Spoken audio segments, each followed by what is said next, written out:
14 اگست روان دی. تاسو ته ښه پته دی چې په دې 14 اگست تاریخ باندې مسلمانانو ته انګریزو نه او له هندوانو نه الله رب کریم نجات ور عطا کړو او یو اسلامی ریاست اسلامی ملک پاکستان په صورت کې الله رب کریم مونږ ته نصیب فرمایلو. دا زمونږ خوش قسمتی دی. خو ما عزتمندو مونږ مسلمان غلط فهمي کوي.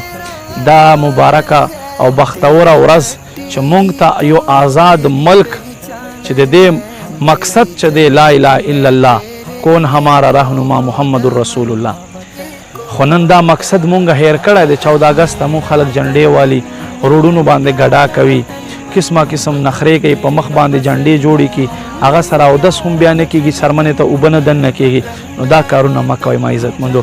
د ملک ازادي اصل حقیقي محبت څه شی دی هغه درته وایم. هغه څه شی دی؟ گویا 15 اگست انډیا مناو کوي خپل ازادي، نو هغه خامخا خپل ملک نه یو شیز جوړ کړی دنیا ته ښایي چې مونږه دومره ترقي وکړه. نو ما عزتمندو مونږ نور څه نشو کولی، کم از کم دا خو کولی شو چې خپل ملک ته فایده ورکړو. هغه څه شی دی؟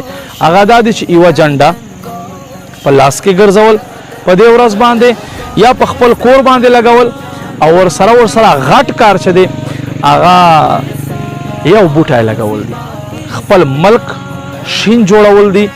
یو بوټی خامخا 14 اگست په ورځ ولګوئ.